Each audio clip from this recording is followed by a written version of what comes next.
This looks like a story about one rocket. It isn't. Pull back from Starship, and another machine begins to appear. A launch tower rising beside it. Massive propellant systems. Ground equipment built to stack, fuel, launch, and recover the vehicle. And behind all of it, an industrial complex producing the hardware for the next flights. SpaceX has already demonstrated pieces of this system. Super Heavy has been caught by the tower. A previously flown booster has flown again. And a second Starship launch pad has entered flight operations at Starbase. But flying a rocket once is not the same as operating a transportation system. Because what happens after the rocket comes back? How quickly can it be inspected? What has to be repaired? How fast can the launch site recover? And what happens when one part of this enormous chain cannot keep up? If Starship is ever going to operate at the scale SpaceX is building toward, the rocket may be only the beginning. The real project is everything required to make it fly again. And the next flight starts long before a Starship ever reaches the launch pad. It starts in production. Starbase is not simply where Starship launches. It is where SpaceX develops, manufactures, and tests the system as well. That matters because launch rate begins with a much quieter problem than ignition. Can the production system keep hardware moving toward the pad? Starship's large stainless steel structures ultimately have to become tanks, engine sections, and flight hardware, then receive the plumbing, avionics, propulsion, thermal protection, and other systems required for flight. Every stage has to move through production, inspection, integration, and testing before it can become part of another launch. At a low flight rate, long production and processing cycles may still leave enough time before the next mission. As the flight rate rises, those delays become harder to hide. A vehicle waiting for hardware is not moving toward the pad. A completed stage waiting for inspection is still occupying production capacity. And a launch complex cannot fly more often simply because the tower is available. The hardware has to arrive ready to use it. So the first bottleneck may not be at the launch pad at all. It may be inside the production system. But building a vehicle only solves the first problem. That hardware still has to move from the factory into an operating launch complex designed around one of the largest launch vehicles ever flown. Starship has to be transported, integrated, and stacked. Then it has to connect to ground systems capable of loading enormous quantities of cryogenic propellant and preparing dozens of engines for flight. The vehicle and the ground equipment also have to move through testing and countdown operations. Tank tests, dress rehearsals, fueling procedures, and other checks all consume time and infrastructure. If the goal is a higher launch rate, those steps cannot remain isolated events. They have to become part of a repeatable operating flow. Flight 12 made that evolution unusually visible. It was the first flight of the V3 Starship and Super Heavy vehicles, the first flight of Raptor 3, and the first Starship launch from Pad 2 at Starbase. Super Heavy lifted off on 33 Raptor 3 engines, while the ship continued with 6 Raptors. The vehicle changed. The ground system changed with it. And once Starship reaches the launch site, the rocket is no longer the only giant machine in the story. The launch complex has to store and move liquid oxygen and liquid methane. It needs high-pressure systems, electrical power, control hardware, water and flame protection equipment, structural supports, transport routes, and the machinery required to connect everything together. During countdown, those systems have to load propellant, condition the vehicle, prepare the engines, and survive an environment that changes from a quiet industrial site to an enormous rocket exhaust plume in seconds. The rocket is the moving part. The launch site is the machine that prepares it to move. And SpaceX has given that machine another job. It has to receive the booster when it comes back. On Flight 5, Super Heavy returned toward Starbase and was caught by the launch tower arms. That catch was more than a spectacular landing maneuver. It demonstrated a different recovery architecture. Instead of landing the booster somewhere else, recovering it, transporting it back, and then reintegrating it with the launch complex, The long-term architecture aims to bring the booster directly back to the infrastructure that launched it. In principle, that could remove entire transport and recovery steps from the turnaround chain. But the image of a booster hanging beside the tower can create the wrong impression. It looks like the end of the problem. It isn't. Recovery is not the same as reuse. Once reusable hardware returns, the engineering questions become the same ones any high-performance reusable system eventually has to face. What condition are the engines in? What loads did the structure experience? Which valves, actuators, plumbing systems, sensors, or interfaces need inspection? What has to be accessed? What has to be repaired or replaced? And how much work does the launch complex itself need before another vehicle can use it? The faster SpaceX wants the system to fly, the more important the time and work between flights becomes. That brings us back to the question from the beginning. What happens after the rocket comes back? The answer does not depend on the rocket alone. Flight 6 demonstrated that in a remarkably direct way. Super Heavy was returning towards Starbase for another planned tower catch, but automated health checks of critical launch and catch tower hardware triggered an abort of the catch attempt. Instead of approaching the tower, the booster followed its pre-planned divert path and performed a soft splashdown in the Gulf. The booster could return, but the system that was supposed to receive it also had to be ready. That changes how reusable launch infrastructure has to be understood. The tower is not simply a structure standing beside the rocket. When recovery depends on it, the tower becomes part of the recovery system itself. And the same principle extends farther. Propellant hardware has to be ready. Control systems have to be ready. The pad has to be ready. Maintenance equipment has to be ready. Once the goal becomes repeated reuse, ground infrastructure begins to influence what the flying hardware can actually do. But a successful catch still leaves another question unanswered. Can the same booster fly again? SpaceX demonstrated that next step with Flight 9. The Super Heavy booster used for that mission had already flown on Flight 7. For the first time in the Starship program, a previously flown Super Heavy launched again. It completed its ascent burn before the booster was later lost during the landing phase.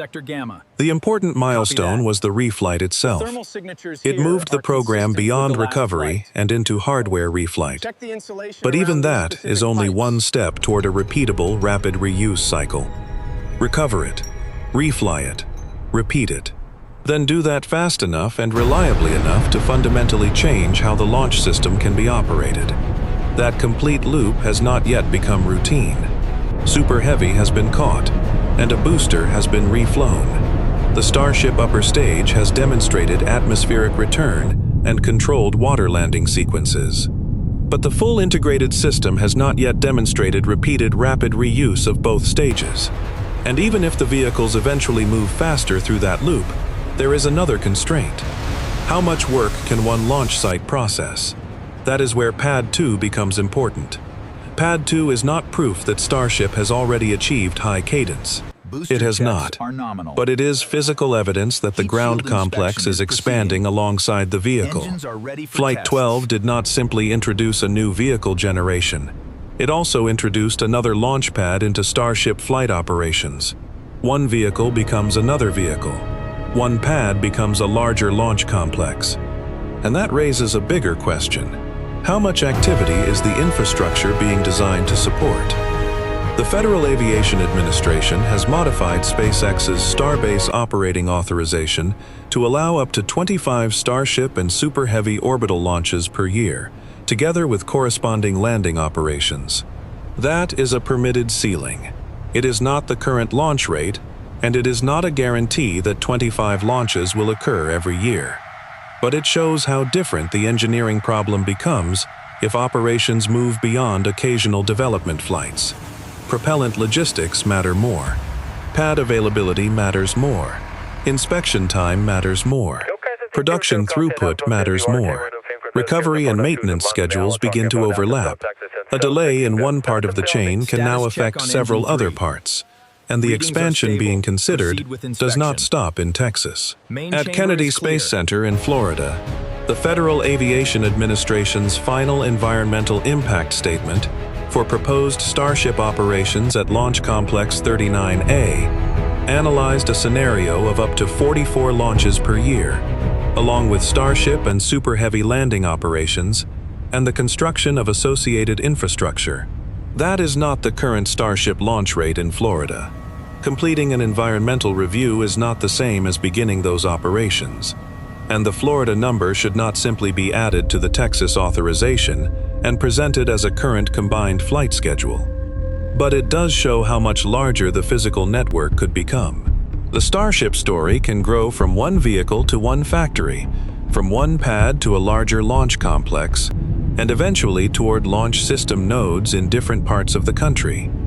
And then the scale changes again, because some of Starship's most demanding mission architectures require infrastructure that cannot remain entirely on Earth. Part of the operating chain has to extend into orbit. Starship has already demonstrated one important piece of that problem. During a 2024 flight, more than 3 metric tons of liquid oxygen were transferred between tanks on the same Starship in space. That matters. Moving cryogenic propellant in orbit is not trivial. But it is also not the same as one spacecraft refueling another. Cryogenic propellant transfer between independent spacecraft has not yet been demonstrated. And that difference is fundamental. Inside one vehicle, the tanks, structure, plumbing, and control systems are already part of the same spacecraft. An independent transfer requires 2 vehicles to reach compatible orbits, rendezvous, operate safely together, manage extremely cold propellants, and execute a controlled transfer between separate spacecraft. Then the process may need to happen again, and again. Depending on the mission architecture, the chain may also include temporary or dedicated propellant storage in orbit. For lunar or deeper space missions that depend on such operations, Starship would no longer be supported only by a factory and launch pad on Earth. It would depend on an orbital logistics chain as well. Launch a vehicle, launch propellant, rendezvous, transfer it, repeat as required. Only then does the mission vehicle leave Earth orbit with the propellant it needs for the next phase. At that point, Starship stops looking like a single reusable rocket. It begins to look like a transportation network. And networks have a different weakness. The fastest component does not set the speed of the system. The bottleneck does. A factory can produce hardware quickly, but that does not help if the pad is unavailable. A booster can be ready, but that does not help if the tower cannot receive it. A launch site can be ready, but that does not complete a mission architecture if another required capability is not mature. More factories do not automatically solve slow turnaround. More pads do not automatically solve vehicle availability. A reusable vehicle does not automatically create a reusable transportation system. Every major part of the chain has to reach a level of repeatability that allows the others to keep moving. Production, ground transport, propellant handling, launch, recovery, inspection, repair, restacking, additional launch capacity, and eventually, orbital logistics. The point is not that every part has to be perfect. The point is that the entire chain has to become repeatable. That may be the deeper engineering challenge hidden behind Starship. Individual milestones can be dramatic. A booster can be caught.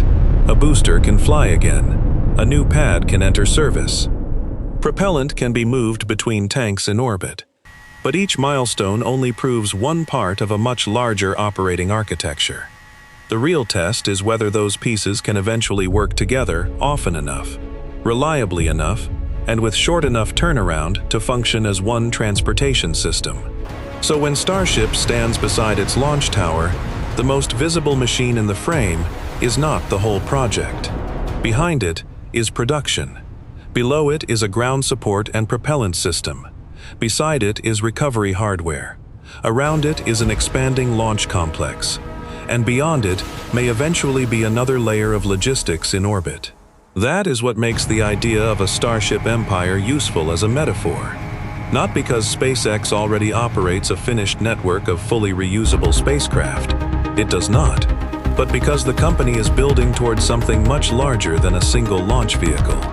Starship only becomes a transportation system when the factory, launch site, recovery hardware, turnaround process, and infrastructure beyond the pad can all keep up with the vehicle. SpaceX isn't just trying to build a reusable rocket. It is trying to build the industrial system that makes reusability matter.